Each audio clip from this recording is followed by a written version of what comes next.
Hello বন্ধু, তো আগে কথা হবে কাল রাতে নতুন দুটো ভিডিও এসেছে হইচই তরফ থেকে, সেটা বিষয় নিয়ে। এবার হইচই কিন্তু দেখতে হবে কাল রাত থেকে নিয়ে কন্টিনিউয়াস রোজ কিছু না কিছু বের করে যাচ্ছে, যাতে এটা প্রমোট হতে থাকে। এবং 6 তারিখ কিন্তু খুবই কাছে চলে এসেছে, তো সেটা কিন্তু প্রমোট করে যাচ্ছে, সেটা খুব ভালো বিষয়। এবার দুটো যে ভিডিও এসেছে তার মধ্যে ফার্স্ট ভিডিওটা হচ্ছে জাস্ট প্রত্যেকটা পরিবারের যে সদস্য আছে রায়বর্মন পরিবারে, তারা কে কে, সে শ্বশুর শাশুড়ি, তারপর হচ্ছে বড় ছেলে, নতুন যে বৌমা হয়েছে আমাদের সৌমিত্র, সে থেকে শুরু করে মেজো ছেলে, ছোট ছেলে, ভাই বোন, বাড়ি কাজের লোক, সবাই কে কে, তাদের রিলেশন কি আছে, বা একটা মোশন পোস্টার টাইপের এটা ইউজ করে কিন্তু একটা ভিডিও বানিয়ে দেখিয়েছে, যেখানে জাস্ট ফ্যামিলি মেম্বার যাতে আমরা চিনি থাকি সেই জন্য দেখানো হচ্ছে, বিকজ ফ্যামিলিটা অনেক বড়। এবং এপিসোডটা আই থিঙ্ক 5টা কি 6টা মতো চলেছে, তাই জন্য আই থিঙ্ক এটা আমাদের আগেও কিন্তু আমাদের যখন ট্রেলার এসেছিল তখনও বোঝানো হচ্ছিল, এখানে আরেকবার বোঝানো হলো।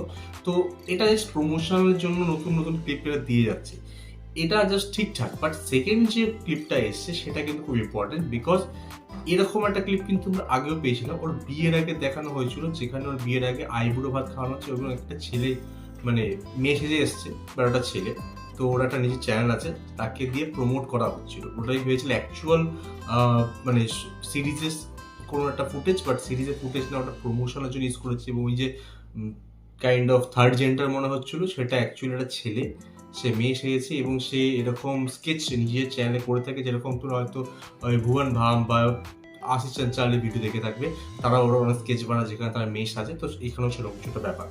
তো এই যে সেকেন্ড যে ক্লিপটা এসছে সেটা কিন্তু ইম্পর্টেন্ট, বিকজ সেখানে আমরা 3টে ক্যারেক্টার দেখতে পাচ্ছি। একটা হচ্ছে ওই ছেলেটা যে মেয়ে সেজে এসছে, সেকেন্ড হচ্ছে আমাদের এখানে মানে মার্ডারের পরে যে ইনভেস্টিগেশন করে পুলিশটা সে রয়েছে, এবং থার্ড হচ্ছে আমাদের মেন ক্যারেক্টার সৌমিত্রিষা রয়েছে। তো এখানে কয়েকটা ইম্পর্টেন্ট, যা একটা খুব বেশি ইম্পর্টেন্ট বিষয় কিন্তু ওই সিরিজ সম্পর্কে জানা যায়, সেটা হচ্ছে গিয়ে এরা ফার্স্ট এখানে দেখানো হচ্ছে বিয়ে মানে খুনটা হয়ে গেছে। এবার পুলিশটা এই ছেলে বা মেয়ে যাই হোক থার্ড জেন তাকে থেকে সাহায্য চাইছে, যে সাহায্য করো যে কীভাবে আমরা খুনটা বের করি, যেন প্রত্যেকটা ক্যারেক্টারকে খুব শেডি মনে হচ্ছে।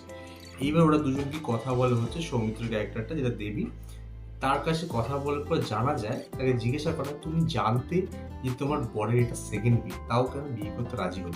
তো এটা আমরা জানতে পারলাম যে এটা ওর বরের যে মারা গেছে তার সেকেন্ড বিয়ে, এবং সে রাজি হয়েছে বিয়ে করতে। তো মেয়েটা বলে যে বাবা মার কাছে রায়বর্মন বাড়ির মানে যে কর্তা সে এসে তার মেয়ের হাত চায়, তো অত বড় বাড়ির মানুষকে না করতে পারেনি, সে রাজি হয়ে যায় এবং মা বাবার কথা সেও রাজি হয়ে বিয়েটা করে। বাট আমি মনে করি এটা কিন্তু অতটা সিম্পল নয়। এই জাস্ট এইটুকু ক্লিপ থেকে কিন্তু একটা বড় রহস্য বা সিক্রেট কিন্তু ফাঁস হয়, যেটা হচ্ছে ছেলেটা যখন দ্বিতীয় বিয়ে, তাহলে ফার্স্ট বিয়েটা কি হয়েছিল, ছেলেটা তো ইয়াং। তো আমার মতে ফার্স্ট বিয়ের বউটা মারা গেছে, এবং সেটা মারা যায়নি, সেটা খুন হয়েছে। তার মধ্যে বাড়ির প্রত্যেকটা মানুষ সেটাকে লুকিয়েছে এবং ছেলেটাই হয়তো খুনটা করেছে। তো এটা হচ্ছে বড় সিক্রেট। এইবার এখান থেকে আর একটা বিষয় কিন্তু আই থিঙ্ক আমি 70% কি 60% বলতে পারি, আমি ধরে নিয়েছি যে কে খুন।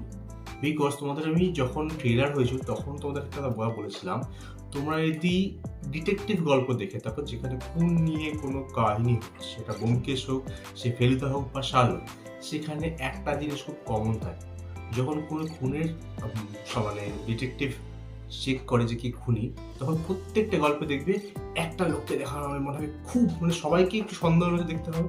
এটা প্রথম নিয়ম ডিটেকটিভ, যে কোনো গল্পের সবটার প্রথম নিয়ম হচ্ছে সবাইকে তোমার সন্দেহের নজরে দেখতে হবে, ঠিক আছে? কেউ সন্দেহের বাইরে না, যারা সেখানে ছিল, যারা এই খুনের থেকে কোনো বেনিফিট হতে পারে, সবাইকে সন্দেহের নজরে দেখতে হবে।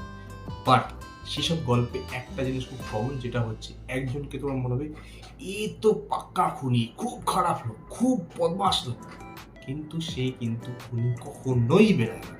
খুনি বেরোয় কি, যাকে তুমি একদমই রাখুনি সন্দেহের মধ্যে, একদম সন্দেহের ভয়ে ধোয়া তুলসী পাতা, খুব ভালো বাচ্চা, সেই খুনি বেরোয়। তো আমাদের এই কাহিনীতে যে কটা ক্যারেক্টার দেখানো হচ্ছে, সব থেকে ভালো বাচ্চা, সুন্দর বাচ্চা কাকে মনে হচ্ছে? দেবী, যে আমাদের মেন ক্যারেক্টার। আর আমার মতে ওই খুনি। আর এই বিয়েটাও ও বাবা মার মানে মান রাখতে বা কথা রাখতে করেনি। সে কেন করেছে বিয়ে? যে মারা গেছে সে ডেফিনেটলি ওর কোনো রিলেটিভ, বোন টোন কিছু হয় বা বান্ধবীও হতে পারে, এবং তার বদলা নেওয়ার জন্য সে বিয়েটা করে খুনটা নিজেই করেছে এবং সেটা আস্তে আস্তে রিভিল হবে, যেখানে বাকি যে মানে বাড়ির যে বাকি সদস্য তারাও ধরা পড়েছিল না যে ছেলেটা মারা গেছে, সেও তো একদমই না, সে হয়তো খুন করেছে, বাকি ডাটাটা লুকিয়েছে এবং তারা এর আগেও অনেক খারাপ কাজ করেছে, মানে বড় ফ্যামিলি হওয়া সত্ত্বেও করেছে এবং তারা নিজেদের প্রতিপত্তি সম্পত্তি এবং পাওয়ারের দ্বারা সেটা লুকিয়েছে। তো সেটাই ধীরে ধীরে আই থিঙ্ক বেরাবে। আমার তো এটা দেখে এটা মনে হচ্ছে। তো তোমাদের এই যে ক্লিপটা দেখে থাকো, তোমাদের কি মতামত? তোমরা কি আমার সঙ্গে এগ্রি করছো বা ডিসএগ্রি করছো? আমাকে কিন্তু কমেন্টে নিশ্চয়ই জানিও। আর আমার সঙ্গে দেখা হবে নেক্সট ভিডিওতে। গুড।